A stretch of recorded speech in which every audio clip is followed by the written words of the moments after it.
So, Way of the Sun Soul Monk. Monks of the Way of the Sun Soul learn to channel their life energy into searing bolts of light. They teach that meditation can unlock the ability to unleash indomitable light shed by the soul of every living creature. This is the Goku subclass, isn't it? So level 3 you get Radiant Sunbolt. You gain a new attack option that you can use with your attack action. The special attack is ranged spell attack with a range of 30 feet. You are proficient with it and you add your dex mod to its attacks and damage rolls. The damage is radiant and the die is d4 and it scales up with the monk's martial arts column. When you take the attack action on your turn, you use the special attack as part of it. You can spend 1 key point to make the special attack twice as a bonus action. So, Flurry of Blows. Yeah, you're getting radiant damage and you're getting extra range. So, can't see any downsides with it. It's just an upgrade to your basic attacks. So it's a ranged spell attack, 30 feet radiant. I'm assuming it requires line of sight because it's an attack action. There's no mention of it producing any light, but I would imagine because of the theming of the subclass, you could totally use that as an excuse to try and illuminate a dark cave, for example, even if it's just for a couple of seconds. So, at level 6 you gain Searing Arc Strike. You gain the ability to channel your ki into searing waves of energy. Immediately after you take an attack action on your turn, you can spend 2 key points to cast Burning Hands as a bonus action. You can spend an additional key point to cast Burning Hands at higher level spells. Let's take a look at Burning Hands, remind me of that. So 15-foot cone requires a dex save and it's 3d6 fire for a base damage or half as much on a successful save.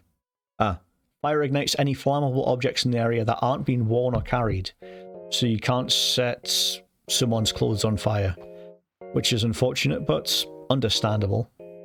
Be a bit overpowered if you had fight against a high level wizard and you just set the robe on fire and then spend 3 turns trying to put it out or take damage. That would be quite humiliating for the DM. I do like that it gives you the option of upscaling to higher levels because that's the problem you've always got to be aware of when you're making a subclass is the ability may be good at 3rd level, but when you scale up to 6 or 9 or 12, is it still relevant? Are people still going to use it? So it's something to take into consideration if you ever want to design your own class or subclass. At level 11 you get Searing Sunburst. You gain the ability to create an orb of light that erupts into a devastating explosion. As an action, you can magically create an orb and hurl it at a point you choose within 150 feet, where it erupts into a sphere of radiant light for a brief but deadly instant. This reminds me of the Saboteur a little bit. The difference is, I gave it a 30 feet or 40 foot radius, whereas this gets 150 feet. Yeah, come on, that's totally Dragon Ball. Or at least any Arc System Works fighting game. Each creature in that 20 foot radius sphere must succeed on a con save or take 2d6 radiant damage. The creature doesn't need to make a save if the creature is behind total cover that is opaque.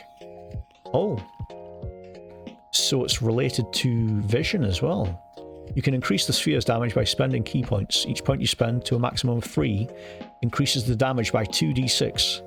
As an action, you can flare up the damage. It's only 2d6. It is radiant, and you can bump it up, but it's only 2d6 at base. You can get that from spells at level 1, so to have this at level 11 is good utility for a monk, but if you compare it to some of the abilities other classes get, it's a little bit mediocre. Still, visually, I'm sure it would be amazing. And finally at level 17 you get Sun Shield. You become wreathed in a luminous magical aura. You shed bright light in a 30-foot radius and dim light for an additional 30 feet. You can extinguish or restore the light as a bonus action. If a creature hits you with a melee attack when the light shines, you can use your reaction to deal radiant damage to the creature, equal to 5 plus your wisdom modifier. For level 17 it's okay. It's not really powerful at level 17.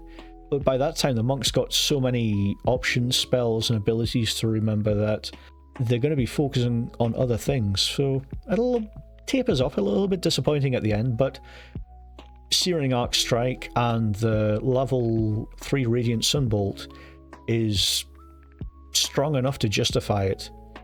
I'd put this at like a solid high B tier, maybe a low A tier. The problem is I end up rating everything A or S tier, so I really need to try and rein in and be more critical when it comes to subclasses. Even if it's not as powerful, the theme and the dynamics of this subclass makes me want to try and play one. It looks like it would be great fun.